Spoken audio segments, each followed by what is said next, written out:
زمزم کی کھدائی۔ حضرت ابراہیم علیہ السلام کے بیٹے حضرت اسماعیل علیہ السلام کے 12 بیٹے تھے۔ ان کی نسل اس قدر ہوئی کہ مکہ مکرمہ میں نہ سما سکی اور پورے حجاز میں پھیل گئی۔ ان کے ایک بیٹے خیدر کی اولاد میں عدنان ہوئے۔ عدنان کے بیٹے معدن اور پوتے کا نام نزار تھا۔ نزار کے 4 بیٹے تھے، ان میں سے ایک کا نام مزیر تھا۔ مزیر کی نسل سے قریش بن مالک پیدا ہوئے، یہ فرحہ بن مالک بھی کہلائے۔ قریش کے اولاد بہت ہوئی، ان کی اولاد مختلف قبیلوں میں بٹ گئی۔ ان کی اولاد سے قصی نے اقتدار حاصل کیا۔ قصی کے آگے 3 بیٹے ہوئے، ان میں سے ایک عبد مناف تھے، جن کی اگلی نسل میں ہاشم پیدا ہوئے۔ ہاشم نے مدینہ کی ایک سردار کی لڑکی سے شادی کی، ان کی یہاں ایک لڑکا پیدا ہوا، اس کا نام شیبہ رکھا گیا۔ یہ پیدا ہی ہوا تھا کہ ہاشم کا انتقال ہو گیا۔ ان کے بھائی مطلب مکہ کے حاکم ہوئے۔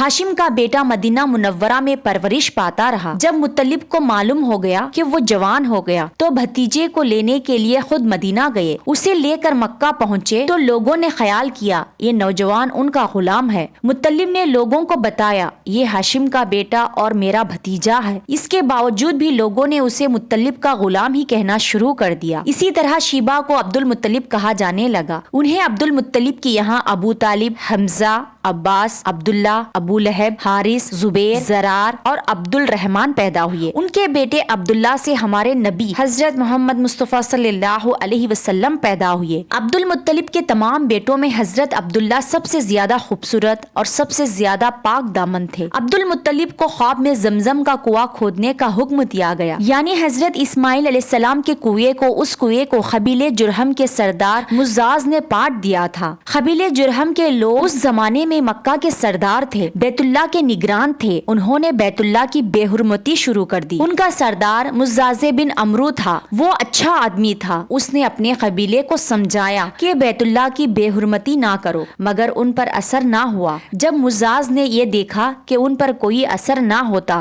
تو قوم کو اس کے حال پر چھوڑ کر وہاں سے جانے کا فیصلہ کیا۔ اس نے تمام مال و دولت، تلواریں، زیریں وغیرہ خانہ کعبے سے نکال کر زمزم کے کنویں میں ڈال دیے اور مٹی سے اس کو پاٹ دیا۔ کنواں اس سے پہلے ہی خشک ہو چکا تھا، اب اس کا نام و نشان بھی مٹ گیا۔ مدتوں یہ کنواں بند پڑا رہا۔ اس کے بعد بنو خزاع نے بنو جرہم کو وہاں سے مار بھگایا۔ بنو خزاع اور قصی کی سرداری کا زمانہ اسی حالت میں گزرا، کنواں بند رہا، یہاں تک کہ قصی کے بعد عبد المطلب کا زمانہ آ گیا۔ انہوں نے خواب میں دیکھا، خواب میں انہیں زمزم کی کھدائی کی جگہ دکھائی دی گئی اور اس کو کھودنے کا حکم دیا گیا۔ حضرت علی رضی اللہ تعالی عنہ سے روایت ہے کہ عبد المطلب نے بتایا، میں حجر اسود کے مقام پر سو رہا تھا کہ میرے پاس ایک آنے والا آیا۔ اس نے مجھ سے کہا طیبہ کو کھودو۔ میں نے اس سے پوچھا طیبہ کیا ہے، مگر وہ کچھ بتائے بغیر چلا گیا۔ دوسری طرف رات بھر خواب میں وہی شخص آیا، کہنے لگا برہ کو کھودو۔ میں نے پوچھا برہ کیا ہے، وہ کچھ بتائے بغیر چلا گیا۔ تیسری رات میں اپنے بستر پر سو رہا تھا کہ پھر سے وہ شخص آیا اور اس نے کہا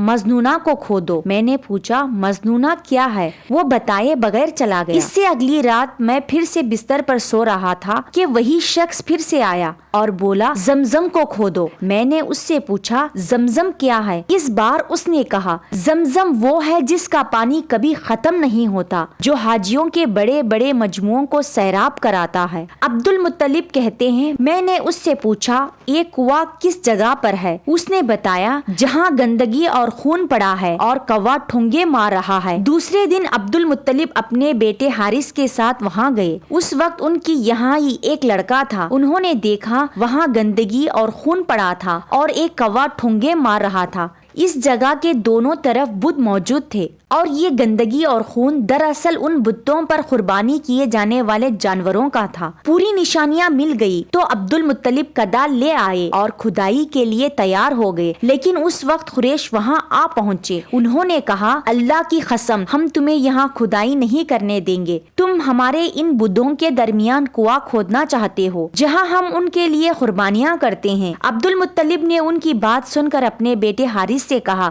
میں کھدائی کا کام کرتا رہوں گا، اسی لیے کہ مجھے جس کام کا حکم دیا گیا ہے میں اس کو ضرور پورا کروں گا۔ قریش نے جب دیکھا کہ وہ باز آنے والے نہیں تو رک گئے۔ آخر انہوں نے کھدائی شروع کر دی، جلدی ہی کنویں کے آثار نظر آنے لگے۔ یہ دیکھ کر انہوں نے اللہ اکبر کا نعرہ لگایا۔ اور پکار اٹھے، یہ دیکھو اسماعیل علیہ السلام کی تعمیر ہے۔ جب قریش نے یہ دیکھا کہ انہوں نے کنواں تلاش کر لیا تو ان کے پاس آ گئے اور کہنے لگے، عبد المطلب، اللہ کی قسم، یہ ہمارے باپ اسماعیل علیہ السلام کا کنواں ہے اور اس پر ہمارا بھی حق ہے۔ یہ سن کر عبد المطلب نے کہا، میں تمہیں اس میں شریک نہیں کر سکتا، یہ مجھے اکیلے کا کام ہے۔ اس پر قریش نے کہا، تب پھر اس معاملے میں ہم تم سے جھگڑا کریں گے۔ عبد المطلب بولے، کسی سے فیصلہ کروا لو۔ انہوں نے بنو سعد ابن حسیم کے کاہنہ سے فیصلہ کروانا منظور کیا۔ یہ کاہنہ ملک شام کے بلائی علاقے میں رہتی تھی۔ آخر عبد المطلب اور دوسرے قریش اس کی طرف روانہ ہوئے۔ عبد المطلب کے ساتھ عبد مناف کے لوگوں کی ایک جماعت تھی، جبکہ دیگر قبائل قریش کی بھی ایک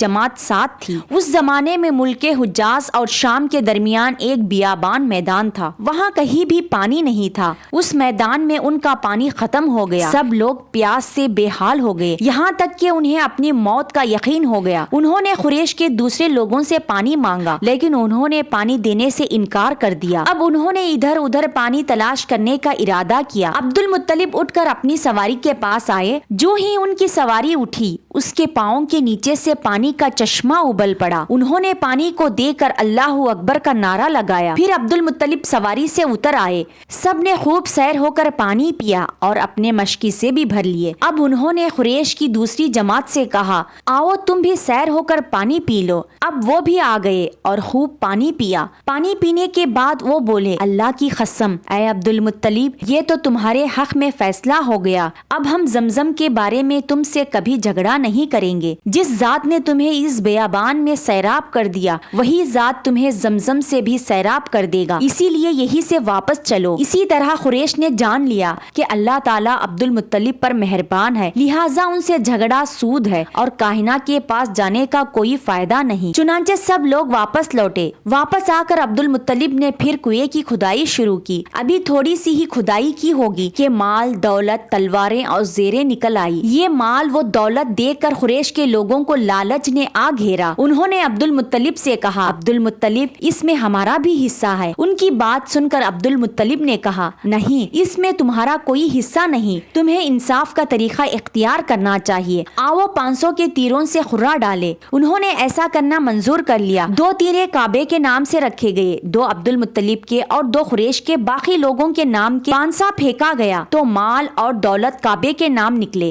تلواریں اور زیریں عبد المطلب کے نام، اور قریشوں کے نام کے جو تیر تھی وہ کسی چیز پر نہ نکلی۔ اسی طرح فیصلہ ہو گیا۔ عبد المطلب نے کعبے کے دروازے کو سونے سے سجا دیا۔ زمزم کی کھدائی سے پہلے عبد المطلب نے دعا مانگی تھی کہ اے اللہ، اس کی کھدائی کو مجھ پر آسان کر دے، میں اپنے ایک بیٹے تیرے راستے میں ذبح کر دوں گا۔ اب جب کہ کنواں نکل آیا تو انہیں خواب میں حکم دیا گیا، اپنی منت پوری کرو، یعنی ایک بیٹا کو ذبح کرو۔